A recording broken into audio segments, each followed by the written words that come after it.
वो सामने क्या आ रहा है बोले।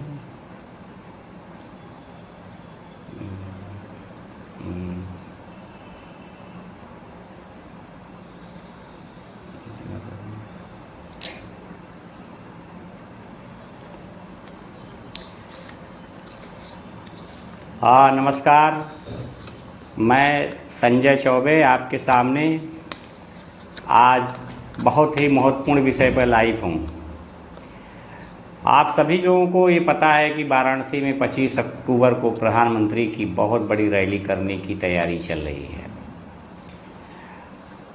और सबसे बड़ा सवाल ये उठता है कि प्रधानमंत्री जी को इतनी जल्दी बहुत बड़ी रैली करने की ज़रूरत क्यों पड़ गई। तो मैं आपको इस विषय में बता दूं कि 10 अक्टूबर की प्रियंका गांधी की इतनी विशाल रैली हो गई जिससे कि पूर्वांचल ही नहीं पूरे उत्तर प्रदेश में चर्चा का विषय हो गया।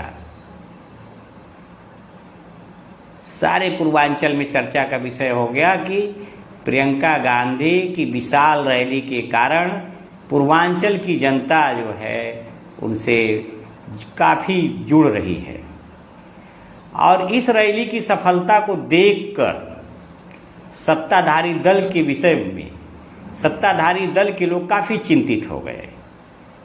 इसी चिंता का परिणाम है कि प्रधानमंत्री जी को इतनी जोर शोर से रैली की तैयारियां करवाकर इतनी बड़ी रैली करने की आवश्यकता पड़ गई। दोस्तों, अगर 5 साल काम होता तो इतनी बड़ी रैली की ज़रूरत नहीं होती। कोई कितने बड़े रैली कर दे, अगर काम हुआ है तो रैली की बड़ी आवश्यकता क्यों है। और इस रैली के लिए राजा तालाब में बहुत से किसानों की ज़मीन ली गई और उनकी खड़ी फसलों को काट दिया गया एक मैदान बनाने के लिए और उनका मुआवजा तो दिया गया, लेकिन किसानों के अनुसार वो मुआवजा बहुत ही कम दिया गया। कई किसान मुआवजे की राशि से काफ़ी जो है नाखुश दिखे और उनका कहना था कि भाई रैली हो रही है, मुआवजा मिल गया, इससे उनकी पूरी क्षतिपूर्ति नहीं हो पाती है और जब उनकी पूरी क्षतिपूर्ति नहीं हो पाएगी तो रैली से तो किसानों का नुकसान हो रहा है। कैसे नुकसान हो रहा है इस बात को मैं आपको बताता हूँ। दोस्तों, जब रैली होती है तो बहुत से उपजाऊ खेत की मिट्टी 4 से 6 इंची तक रहती है और कई खेतों का अधिग्रहण किया गया रैली के नाम पे और सबको यदि समतलीकरण किया जाए तो किसानों की उपजाऊ मिट्टी इधर से उधर हो जाती है और वह जो मिट्टी इस किसान के खेत से दूसरे के खेत में चली जाएगी तो जिसके खेत से जाएगी उपजाऊ मिट्टी उसका कहाँ मुआवजा मिल रहा है, उससे तो उसके खेत की उपजाऊपन घट जाएगा। तीसरी बात, बहुत से ईंट पत्थर का भी उसमें जो है जोड़ तोड़ रहता है मंच वगैरह बनाने में, सारी व्यवस्था करने में। तो मंच वगैरह बनाने में जो ईंटें इस्तेमाल होती है उससे छोटे छोटे टुकड़े खेतों में गिर जाते हैं और जो खेतों में टुकड़े गिर जाते हैं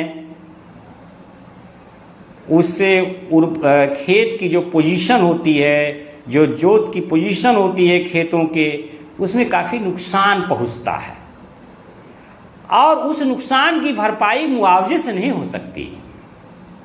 सरकार को चाहिए था कि मुआवजे के साथ साथ जो खेतों का नुकसान होता था उसकी भी भरपाई करे।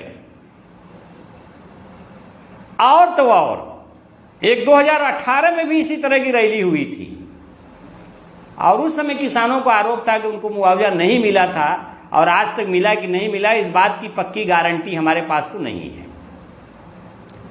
और उस समय के किसानों का कहना था कि इस तरह की सारी बाधाएं उनके सामने हुई थी और जो सारी बाधाएं उस समय हुई थी वो बाधाएं इस समय भी आएंगी।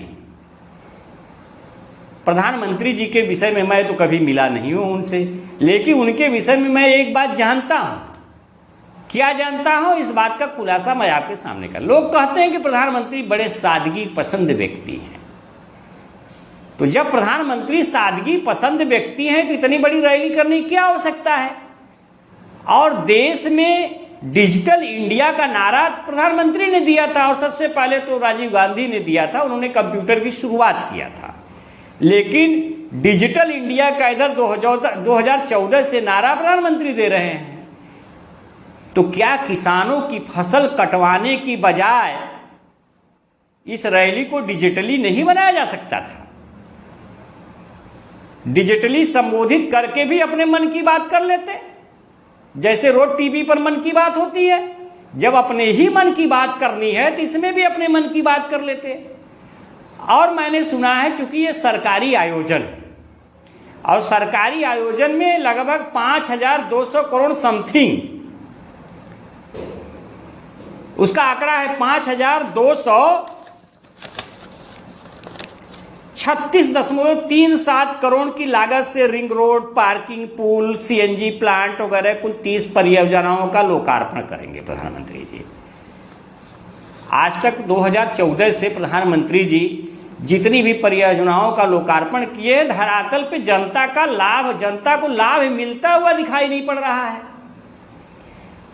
आने के लिए बहुत पैसे आए, घोषणाएं बहुत हुई, जब आते हैं तो 200-300 करोड़ की घोषणाएं होती हैं, लेकिन किन्हीं योजनाओं से जनता को सीधे रोजगार मिलता हुआ दिखाई नहीं पड़ रहा है। और न और तो रोजगार घटता हुआ दिखाई पड़ रहा है। मार्केट में पैसे की कमी हो गई है, जिससे पूछो उसकी जेब में पैसे ही नहीं है, अब पैसा इतना आ रहा है। तो हम ये कहना चाहेंगे कि प्रधानमंत्री जी अगर ये रैली न करते या जितना दौड़ा सांसद बनने के बाद अगर बनारस में किए हैं, लगभग करोड़ों खर्च हुआ होगा। उन करोड़ों खर्चों को बचाया जा सकता था और बचाकर कोई प्लांट लगाया जा सकता था और उस प्लांट में सैकड़ों व्यक्तियों को रोजगार भी दिया जा सकता था। ऐसी उम्मीद हमें प्रधानमंत्री से थी, क्योंकि वो सादगी पसंद व्यक्ति हैं, खर्चे से परहेज करते हैं, मैंने सुना है। तो फिर इतनी बार दौड़ा, इतनी भारी भरकम खर्च क्यों किया जा रहा है, ये भी तो सवाल उठता है। चलिए मान लेते हैं, कुछ लोग कहेंगे कि वो सांसद है, उनका आना तो कर्म है। भाई सांसद हैं, आए, बहुत स्वागत है, लेकिन इतनी भारी भरकम खर्चे की बुनियाद पे आए जिससे देश का नुकसान हो, ये ठीक नहीं है। इसलिए प्रधानमंत्री जी अगर चाहते तो इन खर्चों को बचाकर एक सरकारी रोजगार प्लांट की व्यवस्था हो सकती थी, जिसमें हमारे देश के बेरोजगार नौजवानों को नौकरी मिल सकती थी। लेकिन ये काम नहीं हुआ। 2014 से लेकर 2019 तक अनऑफिशियल जानकारी के अनुसार 21 दौड़े हुए, उसके बाद भी 4-6 दौड़े हुए और करोड़ों खर्च हुए होंगे। और जब करोड़ों खर्च हुए तो उन करोड़ों खर्चों का भी इस्तेमाल हो सकता था। एक गरीब आदमी 5 किलो राशन के लिए राशन की दुकान पे लाइन लगाता है और उधर करोड़ों खर्च हो रहे हैं। हमारे देश की जीडीपी घट गई, पेट्रोल डीजल के दाम बढ़ गए, गैस के दाम बढ़ गए और इधर केवल यात्रा में करोड़ों खर्च हो रहे हैं। ये आम आदमी और गरीब आदमी और हिंदुस्तान की भलाई करने वाले की समझ से परे है। और तो और एक बात मैं आपको बताना चाहता हूं कि जब भी प्रधानमंत्री जी आते हैं धारा 144 लगा दी जाती है। भाई धारा 144 क्यों लगाई जा रही है? ताकि विरोधी व्यक्ति कोई भी जो है विरोध न कर सके। देखिए हमारे लोकतंत्र में जो है ये अधिकार दिया हुआ मौलिक अधिकार है कि जिस चीज से हमें सहमति ना हो तो हमें असहमति जताने का भरपूर अधिकार है। तो प्रधानमंत्री जी लोकतंत्र के तरीके से चुने हुए भारत देश के प्रधानमंत्री हैं, उनका कितना सम्मान है। उनको तो कम से कम विरोधियों को कम से कम गले लगाना चाहिए। 144 लगाने की क्या जरूरत है? उनकी बातों को सुनना चाहिए। और आप जानते हैं कि किसान करीब 10 महीने से बॉर्डर पे जो है जमे हुए हैं, लेकिन उनकी बात को सुनने वाला कोई नहीं है। कई किसान ट्रैक्टर के पहिए के, कई किसान जो है गाड़ियों के पहिए के नीचे कुचल दिए गए और उस व्यक्ति की गाड़ी के नीचे से कुचल दिए गए जिस व्यक्ति के ऊपर पूरे हिंदुस्तान की सुरक्षा की गारंटी है। मैं गृह राज्य मंत्री की बात, मनोज मिश्रा, मैं टेनी की बात कर रहा हूं। और एक चीज मैं ये कहना चाहता हूं कि दोस्तों,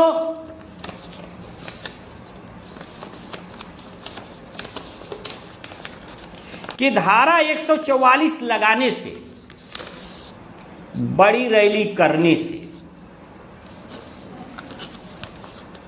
धारा 144 लगाने से, बड़ी रैली करने से बेरोजगारों के मन को संतुष्ट नहीं किया जा सकता। महंगाई को जड़ से खत्म नहीं किया जा सकता। जो महंगाई से प्रताड़ित है उनको संतुष्ट नहीं किया जा सकता।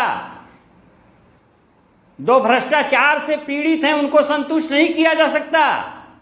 आप कितनों बड़ी रैली कर लीजिए, बेरोजगार आपसे संतुष्ट नहीं होंगे। महंगाई से पीड़ित घर घर की महिलाएं संतुष्ट आपसे नहीं होंगी। छात्र, नौजवान और देश का किसान आपसे संतुष्ट नहीं होगा। इसलिए बड़ी रैली की जगह आपको उनके मुद्दों को समझने की जरूरत है। अगर आपने उनके मुद्दों को नहीं समझा तो वह दिन दूर नहीं जब 22 में आपके पार्टी के खिलाफ ईवीएम का बटन दबेगा और आप सत्ता से बाहर होंगे। इसके जिम्मेदार और कोई नहीं, आपकी नीतियां होंगी प्रधानमंत्री जी। इस बात को हम ना कहना चाहते हैं। और देश के नौजवानों से मेरी एक अपील है, देश के बेरोजगारों से मेरी एक अपील है, और देश के किसानों से मेरी एक अपील है। अगर इस सत्ता से वे असंतुष्ट हैं तो फिर रैली में जाने की जरूरत क्या है? रैली का बहिष्कार कर दें। इन्हीं सब बातों के साथ जय हिंद, जय भारत, जय कांग्रेस।